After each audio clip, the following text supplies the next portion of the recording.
While I lay hooked up to life support in a sterile ICU room, my father ignored every single emergency call from the hospital just to help my golden child sister move into her new house. He even texted a photo of their pizza dinner to the family group chat, completely brushing off my near-death experience. But while he silenced his phone, my lawyer was standing right next to my hospital bed, witnessing his absolute disregard. By the time my father finally strolled in with a fake smile, he learned the hard way exactly what his cold-blooded neglect had just cost him. My name is Chloe, and I was the daughter who finally realized that blood doesn't make you family, respect does. It was mid-June 2026, and I was recovering from a sudden, severe bout of acute respiratory distress syndrome that had triggered a massive internal infection. Within 6 hours, I went from sitting at my office desk running my logistics firm to being rushed into the intensive care unit of Northwestern Memorial Hospital. The doctors were frantic. My blood pressure was plummeting, my oxygen levels were dangerously low, and the medical staff immediately classified me as a high-risk emergency. According to protocol, the head nurse immediately began calling my emergency contact, my father, Richard. They called him 5 times in the span of 2 hours. Each time, the call went straight to voicemail. The nurse even left a detailed, urgent message stating that I was being prepped for emergency surgery and that they needed an immediate family member to sign off on a potential high-risk procedure. But Richard didn't answer. My younger sister Aubrey had just purchased a $500,000 home in the suburbs, a purchase that was largely made possible because I had foolishly co-signed her initial mortgage application a year prior to keep the peace. That evening was her big moving day, and my father had dedicated his entire weekend to packing boxes, loading moving trucks, and catering to her every whim. At 8:45 p.m., while the surgeon was waiting for a temporary medical clearance, my phone vibrated flat on the bedside table. It wasn't a callback from my dad. It was a picture message in our family group chat. It was a photo of a large, greasy pepperoni pizza sitting on a cardboard box in Aubrey's brand new living room. Underneath the photo, my dad had casually texted, "Super swamped helping Aubrey settle into the new place. Phones are on silent so we can crush this packing. Talk to you guys tomorrow." I stared at the glowing screen through my oxygen mask, the rhythmic, metallic beeping of the heart monitor filling the cold room. A profound, icy clarity washed over me. I wasn't angry. I was entirely done. I realized that if I died on that operating table tonight, my father and sister wouldn't grieve the loss of a daughter or a sister. They would grieve the loss of the corporate salary that kept their financial house of cards from collapsing. I pulled the oxygen mask off my face for just 60 seconds, looked at the head nurse, and asked her to hand me my personal phone. I didn't call my dad. Instead, I dialed a number I knew by heart, the private line of my corporate and estate attorney, Arthur Pendleton. I explained the situation in a raspy, strained whisper. Arthur was a sharp, no-nonsense legal veteran who had managed my logistics firm's corporate structuring for a decade. He knew my family history, and he knew exactly how much of my wealth was tied up in properties my father and sister assumed they would eventually inherit. "I'll be there in 20 minutes, Chloe," Arthur said, his voice dropping into a firm, protective tone. "Keep your vitals steady. We're going to fix this legally before you go into that room." By 9:30 p.m., while my father was likely having a second slice of pizza, Arthur walked into the ICU. He brought a portable notary public from his firm and a thick stack of legal documents that we had been discussing rewriting for months, but which I had previously held off on signing out of a misplaced sense of filial duty. I sat up in that hospital bed, the IV lines pulling at my skin, and I calmly executed 3 major legal changes. First, I executed an immediate and total revocation of my family's rights to make any medical decisions for me, legally appointing Arthur as my sole healthcare proxy.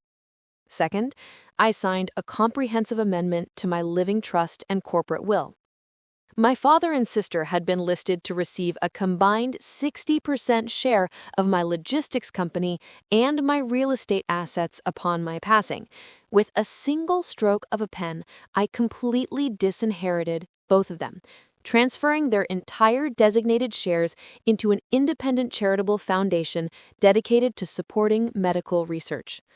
Finally, I signed a formal legal directive authorizing my firm to immediately initiate the structural separation of the co-signed financial agreements on Aubrey's property due to material breach of contract.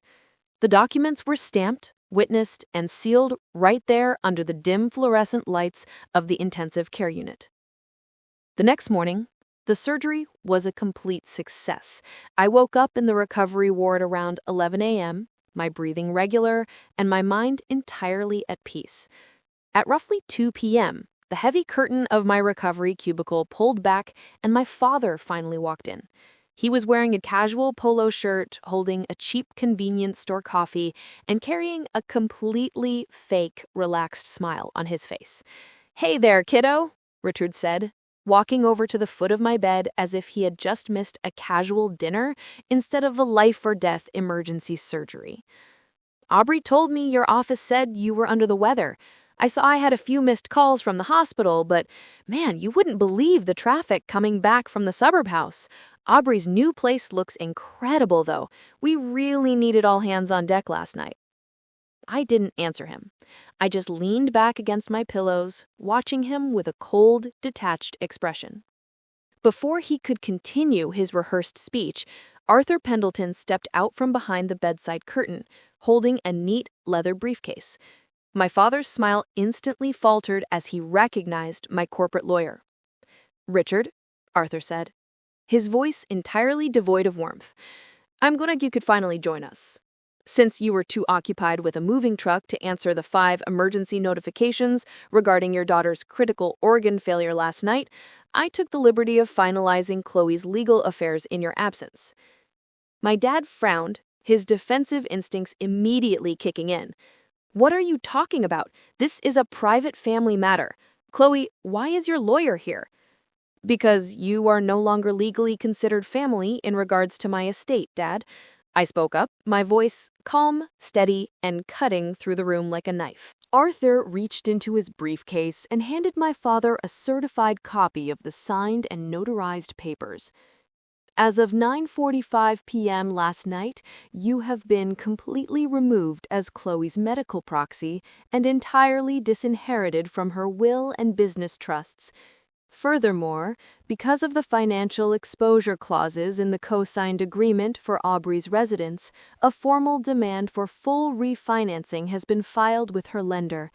Since she cannot qualify for that loan without Chloe's corporate backing, the bank will be issuing a notice of acceleration on the mortgage within 48 hours. My father's face drained of color so fast he had to grab the edge of the medical cart to steady himself. He looked down at the documents, his hands visibly shaking as he read his own name listed under the explicit disinheritance clause. He tried to stammer out a defense, claiming that he didn't know it was that serious, that Aubrey needed him, and that I was being completely heartless over a simple mistake. "You ignored my survival for a pizza, Dad," I said, turning my head toward the window, looking out at the city's skyline. "You can go back to Aubrey's new house now. You have plenty of free time to help her pack again when the bank forecloses." The revenge was absolute. My sister's luxury suburban dream collapsed within 2 months as she couldn't maintain the property without my financial backing, and my father was left completely isolated, realizing that his lifetime of calculated neglect had finally cost him the only daughter who would have ever taken care of him. Now, I sit in my office, completely recovered and healthy, free from the toxic burden of a family that only valued me when the bills were due. My personal advice to anyone listening to this: never ruin your own mental peace, health, or financial stability trying to buy the love of people who only see you as a walking paycheck. Toxic family members will happily watch you drown while complaining about the splash, and blood should never be a free pass for constant disrespect or emotional abuse. If someone repeatedly shows you that your literal life-or-death emergencies are nothing more than a minor inconvenience to them, you need to believe them the first time. It hurts to admit that the people who raised you or grew up with you can be this calculated and cold, but holding on to toxic bloodlines will only drain your spirit. Put up ironclad boundaries, secure your hard-earned assets legally before it's too late, and never feel guilty for cutting off people who only choose to remember you when their bills are due. At the end of the day, you have a strict duty to protect yourself first, because nobody else is going to step up and do it for you when you're helpless. True family isn't defined by shared DNA or the last name on your birth certificate. It is defined by the people who actually show up and stand by your side when your world is completely falling apart. Sometimes the healthiest and most peaceful family you will ever experience is the one you build completely from scratch, far away from the shadows of your past. Freeing yourself from that heavy emotional anchor is not a selfish act. It is the greatest gift you can ever give your own future. If you are currently trapped in a dynamic where you are constantly sacrificing your own well-being to please entitled relatives who wouldn't even silence their phones for you, take this story as your wake-up call to start putting yourself first today.